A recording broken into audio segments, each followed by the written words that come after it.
You are listening to the Two and Out CFL podcast, a proud member of the Canadian Football Podcast Network. Let's be honest, the whole country wins when Andrew Harris doesn't win this award. So, I mean, either way this thing goes is just great.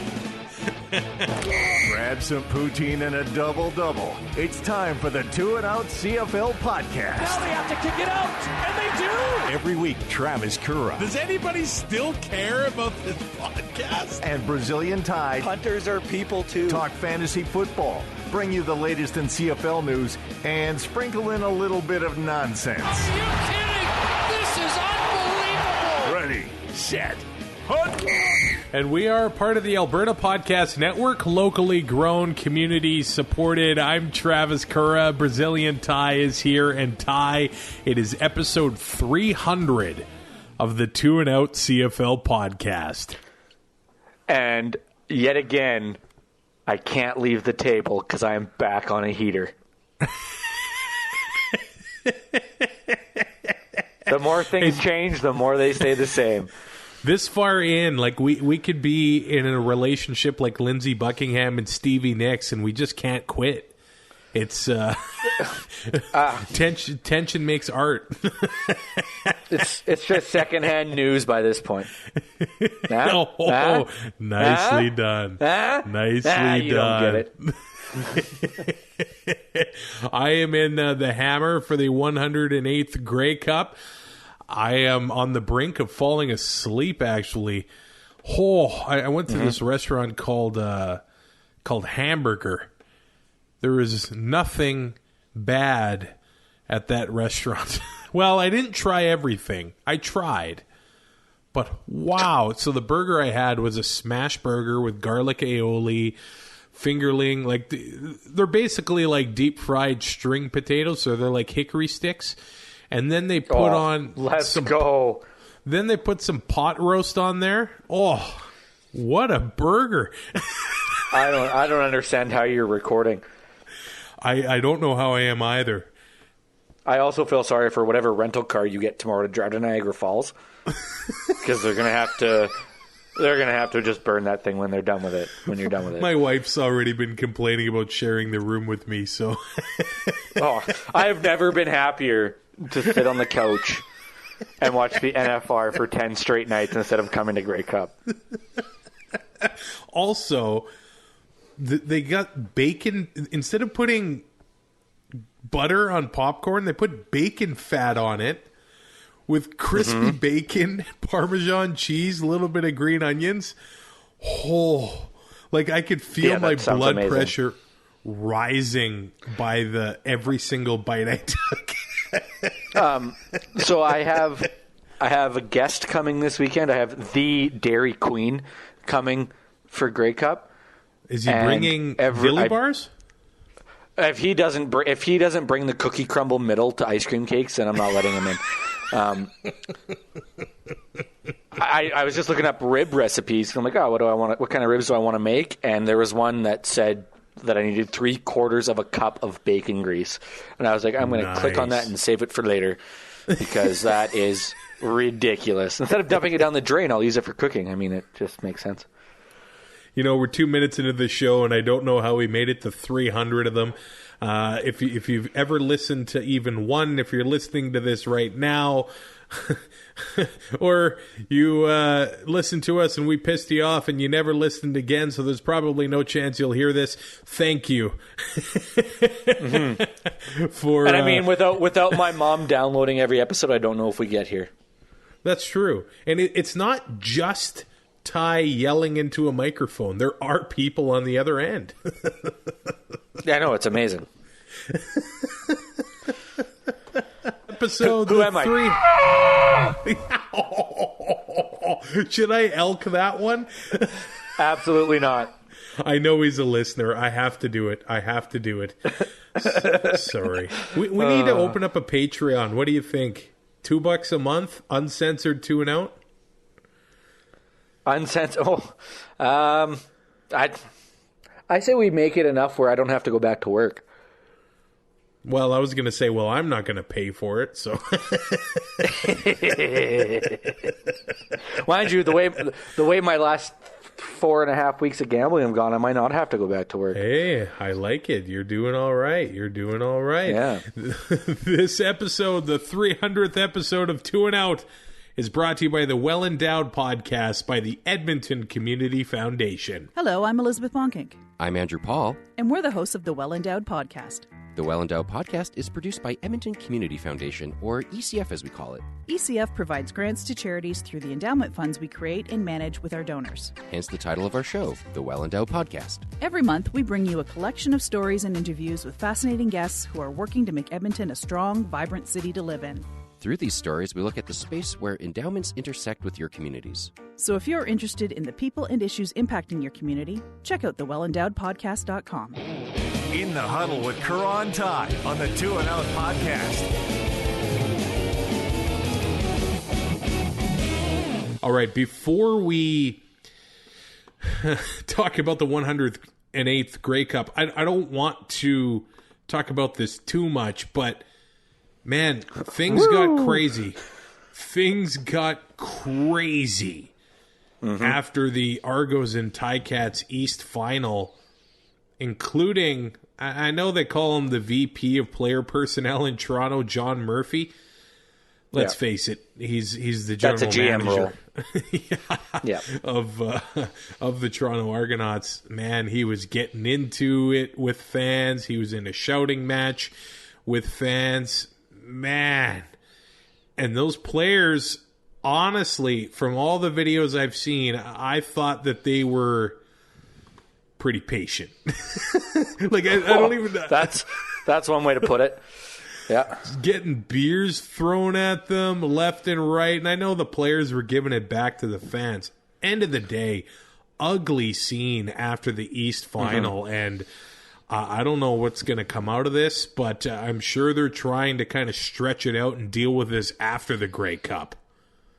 Yeah, I mean, you don't want this to monopolize the news cycle. It's supposed to be a celebration of the game this week, and and you want the coaches' press conference, the state of the league, all that other stuff. You don't want it overshadowed. So I get that, but I think we have to talk about it. Like, I don't think we could just gloss over it.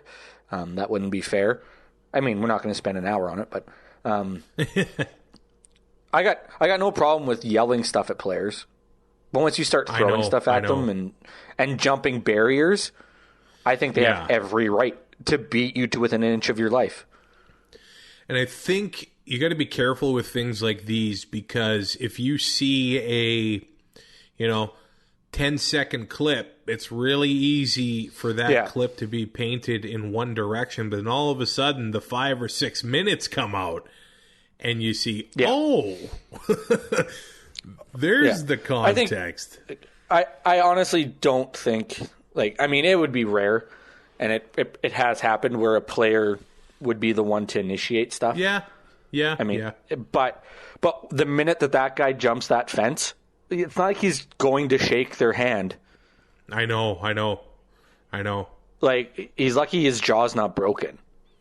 Well, it could be. It could be, and I hope it is. I don't feel bad for that guy. You have that coming. As for John Murphy, that's not a great look, and if you listen to what was shouted, it's not great. Him being suspended. I said it in our one group chat. Well, that's not like it really matters. It's the end of the year, but another person brought up that, well, now he can't interview for any other jobs. So there's that. And I don't know how he would keep his job in Toronto after that either. Exactly. With the diversity campaign, and you can play and all that other stuff that has happened and come through in the last couple of years. I just don't see how he keeps his job. I just hope that there aren't any of these sorts of issues during Grey Cup week. And I asked my wife if she thought that could happen, and she said, well, I think the Argo fans would be pretty outnumbered if they tried to bring it to Tim Hortons Field on Sunday. So, and I also think that the Argo fans would be like, no, we're not going to do that. Why don't we show that we're better? Yeah, than that. That's what you have to do. Yeah, right. If you haven't seen these videos, you probably think we're we sound a little crazy right now. But the East Final stuff, you can search them. They're on Twitter. They're on Facebook. Fans throwing beers at players, and then a guy jumps the barricade, and well, he ate a couple. He did. He ate a couple. We'll see what comes out of this thing. But now it's time to talk about the Grey Cup. Join 2 and Out for CFL Fantasy and CFL Pick'em and show Currah and Ty what you got. They are who we thought they were. Just click cflfantasy.tsn.ca Enough from talking about it. There has to be consequences. and pick'em.cfl.ca. The 108th Grey Cup happening this Sunday. So we've got the Western Mustangs as Vanier Cup champions, the Langley Rams as Canadian Bowl champions, who will be the Grey Cup champions. It is a fascinating matchup after having 2020 off. You remember we went into the 2019 game, the 15-3 Hamilton Tiger Cats, they were quite favored, and they cleaned up at the CFL Awards that Grey Cup Friday night. But it was the Bombers that had all of the momentum going into that game. And they've really used the momentum, and it sounds crazy, from 2 years ago right into this season and did not lose a single step, even though they lost Chris Strevler. And I know he's not the biggest passing guy, but he was a big part of that playoff success in 2019. Man, they have not lost a single step since 2019, but both teams kind of reversed now. The dominant Bombers, 2021. The Ticats maybe picking up some momentum throughout the playoffs and through the East Final. Dane Evans takes over, goes 16 for 16. Now they're the underdogs going to take on the powerhouse Winnipeg Blue Bombers. It's the things have stayed the same, but damn, they've changed too. Yeah, I mean, you look at Winnipeg, I don't think it's a big surprise. Like, at the beginning of the year, we talked about it, the roster continuity, that front office coach, everything. Everything was still in place, it seemed, right? They didn't lose a whole hell of a lot, and they picked up right where they left off. Hamilton, I think we kind of thought that they would too. That offense, and that's Masoli true. Back healthy and stuff like that. And they struggled out of the gate. Injuries did not help. They've gone through 3 starting quarterbacks. Not having a starter particularly named yet, like, we don't have depth charts out. We're 99.9% sure it's going to be Dane Evans. I'm sure that has an effect on that money line and that spread. I don't know how many points that would be worth, maybe 1.5, but, complete role reversal. Winnipeg, 15 All-Stars, just a team that doesn't look like they can lose a game right now. Well, Grey Cup Wednesday, it was announced that Dane Evans will be starting for the Hamilton Tiger Cats, so they're not going to be playing any games. When you sleep in until noon, they're not playing any games. They're putting them right up there. But I know a lot of people, when talking about the Bombers this year, they've kind of said that the team hasn't faced any adversity, and a lot of times that's what championship teams need to face. Even the 2013 Riders, man, they went through a lot of adversity before going on that playoff run. The 2019 Bombers, they started the year with Matt Nichols, and then they go to Chris Strevler. That's not working out. They trade for Zach Collaros, and then that was just like the perfect combination to make it all click. Yeah, and they haven't gone through adversity, but this group has already been through adversity. It just wasn't this year. That's right, because it's about the same group, and I would argue that it's pretty much the same group. The 6 turnovers in the West Final might be adversity. Yeah, and it helps when you're going up against an offense that isn't the juggernaut offense that Rider Nation makes it out to be. Yeah. And it goes back to that old adage that you have to learn how to lose before you can win. Right. And, they did that early in the year in 2019. This group has gone through it, been through it. They know what it takes to win. They know what they have to do to get the job done. I'm not worried about them not facing adversity at all. And I would say the Ticats faced plenty of adversity this year. They went through it this year. They they took the hard road to get to the Grey Cup.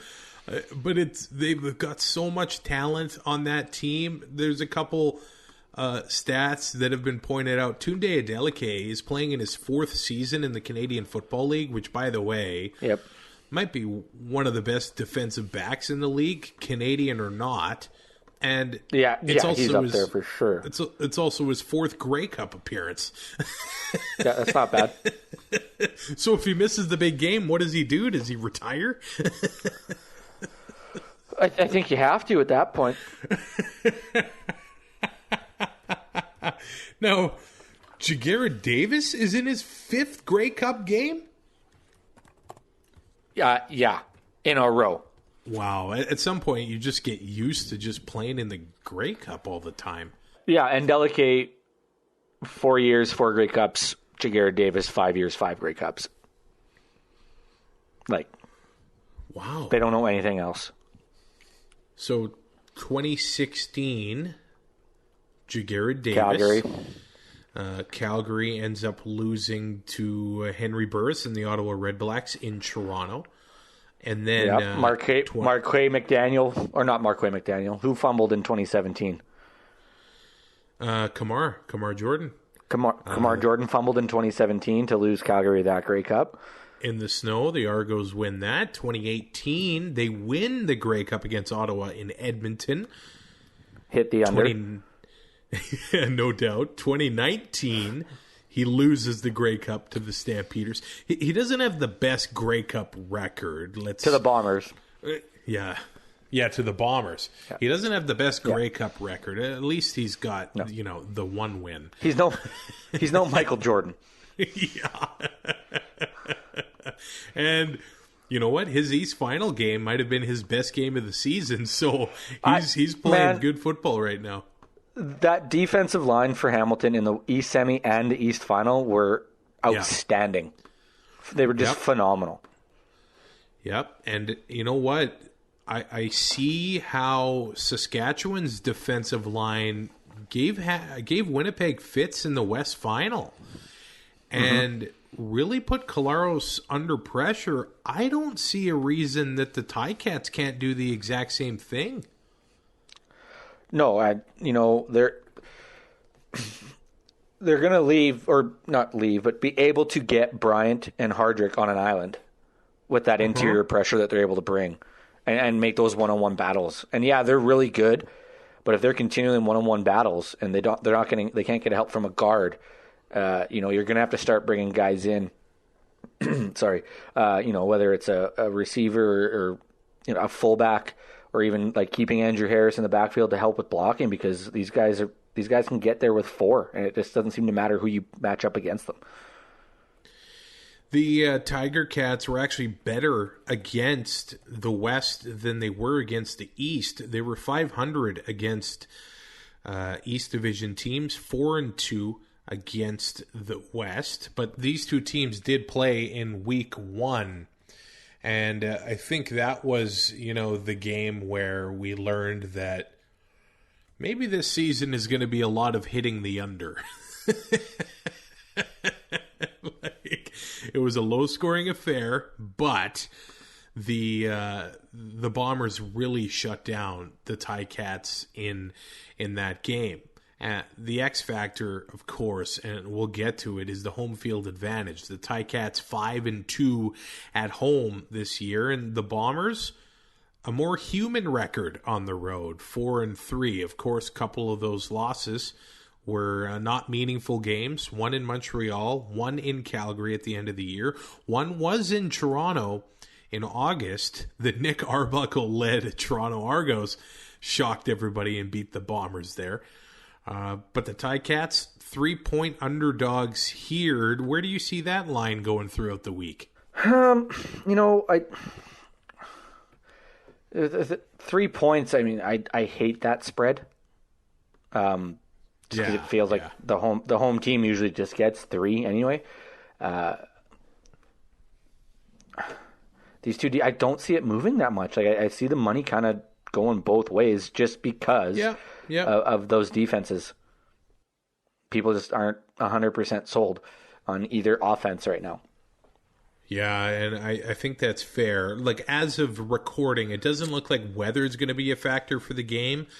4 degrees, no precipitation expected on Sunday. I was kind of hoping for a 1996 redo as far as as weather went. Yeah, downtown Darvin Adams. Come on, let's do it. that game is actually on ESPN Classics right now. Oh, nice. What a game. What a game. So the Bombers, the best pass defense. The Ticats, the best rush defense. These two teams are 1-2 in turnover ratio. I mean, notwithstanding the West Final for the Bombers, these two teams are 1-3 when it comes to points off of turnovers. So clearly, these teams will take the ball from you and they will score on you. But I think the key matchup is the Hamilton defensive line against Winnipeg's offense. How much havoc can they wreak? And they might have learned a lot from Saskatchewan last week. I think so. If you watch that film, you see where you can, you can get pressure. You don't necessarily have to blitz. Like, yes, they're very good offensive line. Andrew Harris will hide any mistake if he's running the ball. He's able to hide any mistakes. He's such a good rusher. But there is stuff that Hamilton can definitely take a look at and be like, well, they did that. We should be able to do that, whether it's running stunts and stuff like that. Like, they got to figure something out, because if they're just going to let the O-line run all over them, I don't think they will. Just with how good Hamilton's has been or how good Hamilton's defensive line has been. But I mean, Winnipeg watches film too. They're gonna figure out some stuff. It's gonna be a chess match in the trenches for sure. Now, the last team to play in a home Grey Cup was the Saskatchewan Roughriders in 2013. And there was actually a little run there. We went 3 in a row. Yeah, 2012, the Argos home teams won at home. Winning. Yeah, 2011, the Lions winning at home. And I've never been to a game. Great halftime show. You know what? They were really good. Prove me wrong that Nickelback doesn't put on a great show. Like, they're a great live band. Can't fault them for that. Yeah. I've never been to a game at Tim Hortons Field, and I feel like I'm going to be getting an authentic Tim Hortons Field experience at the Grey Cup. I mean, those fans are going to be bringing it. I made sure to leave my double blue at home, so my Rider jersey should have so much of it in beer. Hey, there's Kevin Glenn Argos one. I would be wearing Argo gear all day just because I'm an ass. We got to go to Labor Day next year. Side note. Will they try to delay the Argos coming to Tim Hortons Field next year? They might have to. Man. I am so looking forward to this crowd on Sunday. I know they're going to bring it. So in 2019, the Bombers ended their streak. The Ticats looking to end their streak on Sunday. So you know that the litter box, the donut box, whatever you want to call litter box is way better. Yeah, I like litter box. Is going to be I'm also a cat guy. on Sunday. Now, Darren Bombing, he ended up digging up the Grey Cup history between the Bombers and Ticats, and these teams very familiar with each other in the big game. The Bombers have won 11 Grey Cups. 7 of them have come against the Ticats. Winnipeg has twice beaten the Ticats in back-to-back Grey Cup games. Of course, the last time, actually, 4 out of 5 years, the Bombers beat the Ticats in the late 50s, early 60s. And then Hamilton has also won 4 Grey Cups against the Bombers. So these two teams... Let's not forget that the Riders have won half of their Grey Cups against the Tiger Cats. The Ticats have been involved with half of a franchise's. Wow. They like to get beat up in the Grey Cup. That's what I'm learning today. That's yeah, basically. They're just a punching bag. It's a great matchup between Mike O'Shea and Orlando Steinauer. Again, these guys, they go way back. O'Shea was actually traded to the Ticats by the Argos in, I think, 2000. And it was in a deal that actually involved Steinauer's playing rights. These two later won a Grey Cup together in 2004. So they've known each other for over 2 decades. And it was an interesting note brought up by Farhan Lalji of TSN last week that the University of Washington might have a coaching position open in Orlando Steinauer from the Seattle area with a job that pays nearly $1 million. He might he might be interested in that position, so the Ticats will need to look out for that. But the Ticats, I think, pretty good position, pretty good continuity. Even when June Jones was there and Kent Austin was there, Steinauer was always hanging around. It looks like he was the guy that they wanted in that position all along, and that's been big for their success. He was the DC for how long? Or even just a position coach, right? Like he's been around, he's seen it all. For him, that job would be great. I don't know if he wants to do the whole recruiting thing is another issue with college. It's a little nuts. That's true. But you still have to do it in the CFL. It's not quite to that extent, however. But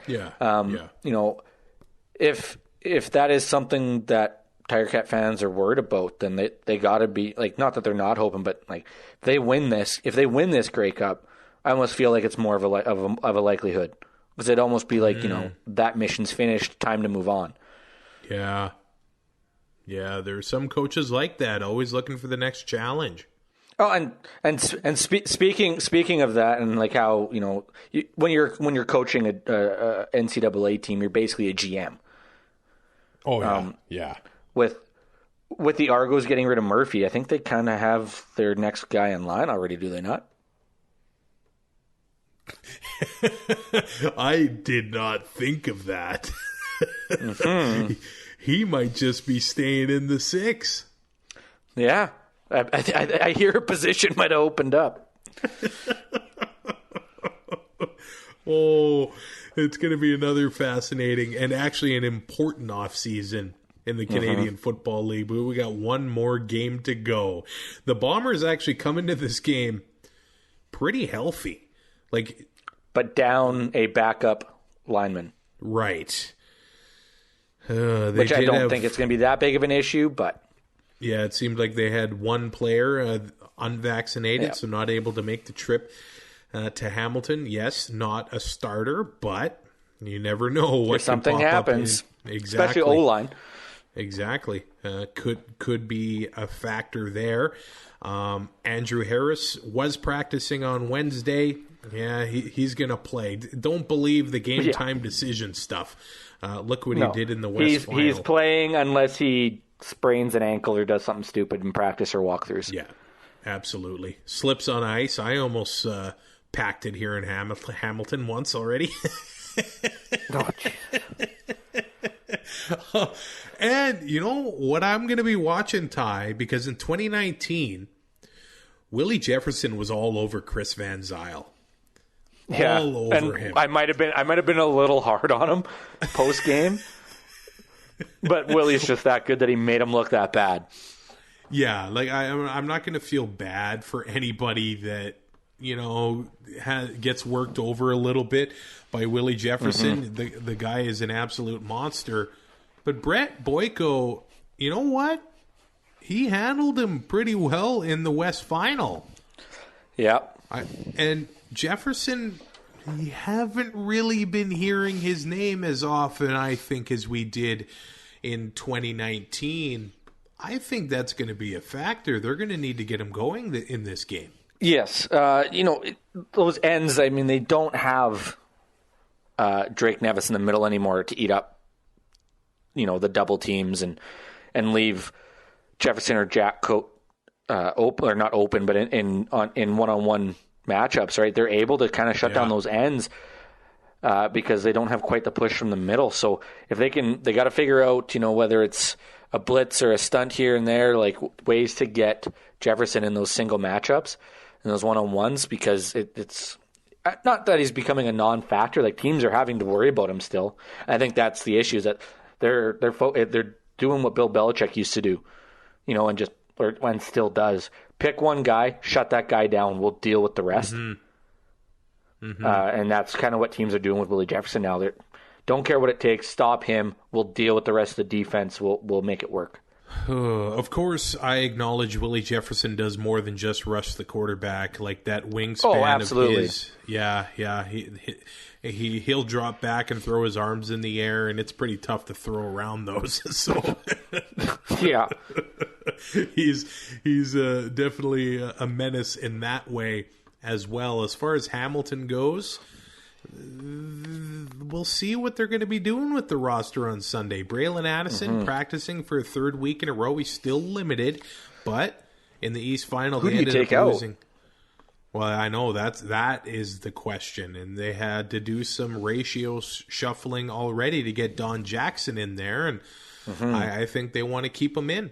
So I think so. Maybe. And you can't Kalinic doesn't do much other than special teams and a spot here and there, but he's Canadian, so you can't take him out. There's not a lot of options where you can fit in Braylon Addison without taking somebody who's contributed quite a bit to that offense. Well, the Cats have some of the best ratio breakers in the CFL. Chris Van Zyl playing right tackle, Ted Laurent on defense, Adeleke on defense as well, and that goes a long way for that team's success. Defensive back Desmond Lawrence ended up leaving the game against Toronto, and he still didn't practice on Wednesday, so there might be some shuffling in the Ticats secondary as well. And I mean, if Don Jackson doesn't do what he's done in the latter part of this year, it's probably not an issue. Where they have Sean Thomas Erlington in there and Malik Irons, and they're able to fit in Braylon Addison, but you can't pull Don Jackson out now. Brandon Banks has been producing in the playoffs. You remember how the 2019 game went? He wasn't doing all that well, and then it looks like he maybe tweaked a groin and then left the game. That's another player, and I don't want to start any rumors or anything like that, that his career in Hamilton might be winding down.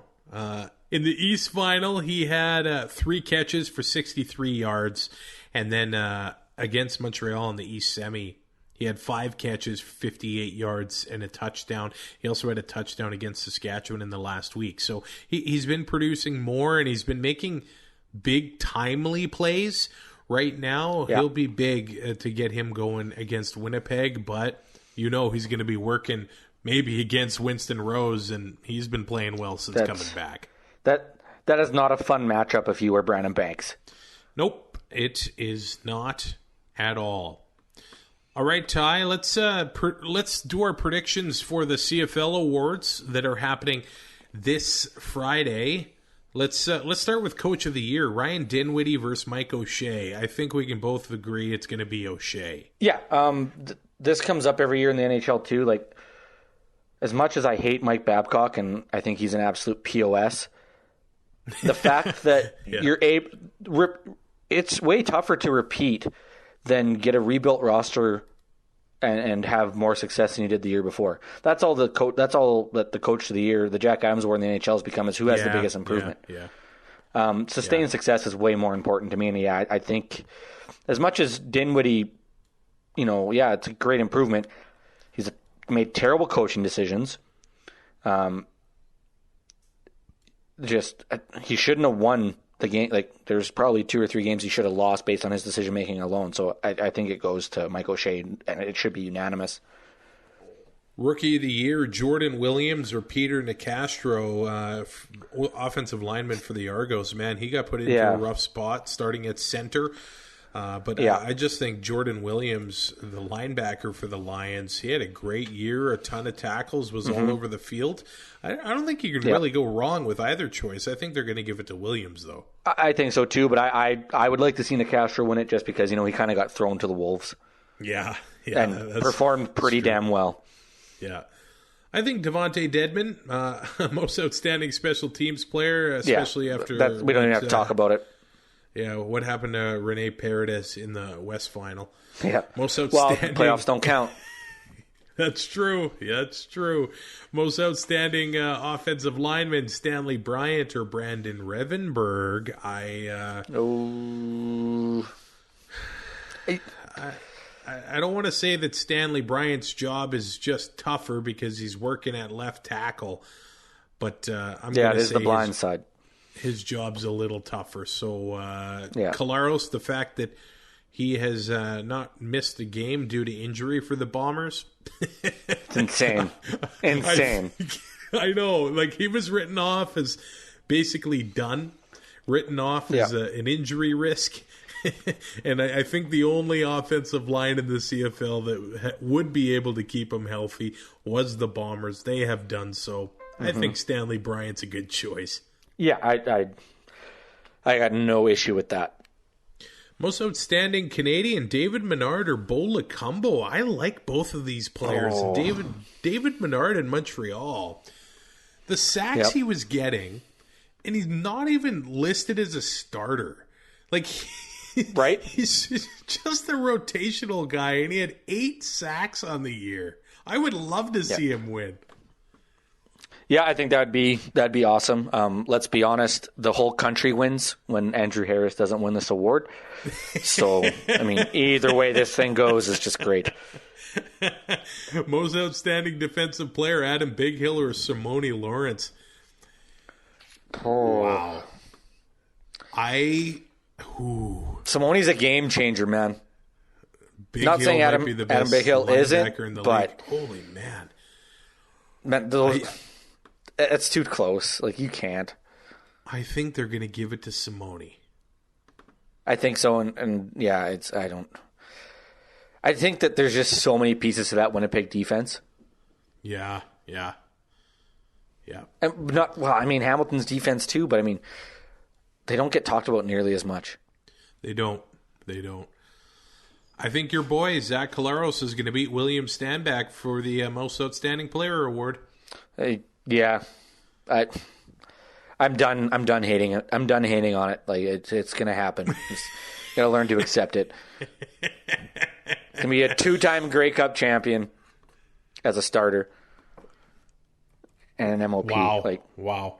Okay, who did you put in your fantasy what year lineup is this? for the Grey Cup? Well, I didn't put Zach Collaros in it. I'm really hoping that Sean McGuire comes through for me. Andrew Harris, Rashid Bailey, Drew Lotarski, and the Bombers D.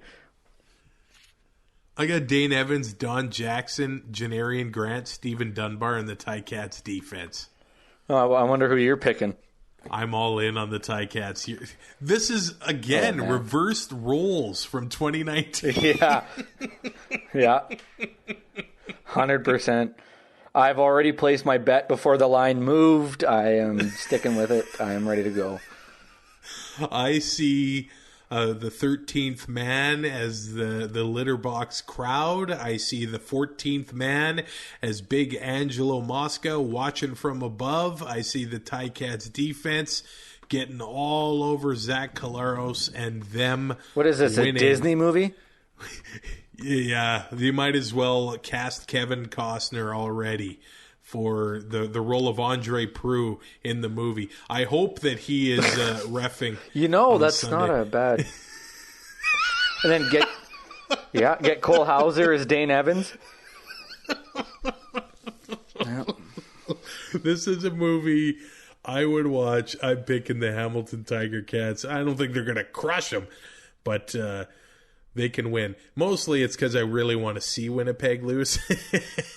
Yeah, I have Bombers money line and under 44. The under. All right. I just want to wish a Ticats victory into existence. So the more that I say it, the more I believe it will come true. And man, this town, you come into Hamilton, you know there's a Grey Cup. You know there's a Tiger Cats football team that they love. So I would love to see this town get a win finally. That makes one of us. Hey, then we can party like it's 1999, baby. I did that on Saturday. I am good for a while. 1999. What happened that year? I think Weird Al released the album Running with Scissors. I must have listened to that album 1,500 times. The Devils, no, that was an Avalanche year, I believe. Yeah, because the Devils won in 2000. 2000, yeah. That was also a Yankees World Series, if I'm not mistaken. Oh, it was a crappy year. Yeah. And Y2K. Yeah. Get your candles, your chunky soup. Yeah. Get your storm chips. Be prepared. Mats, don't forget your chunky soup. That's going to be a reference lost on so many people. It's not even funny.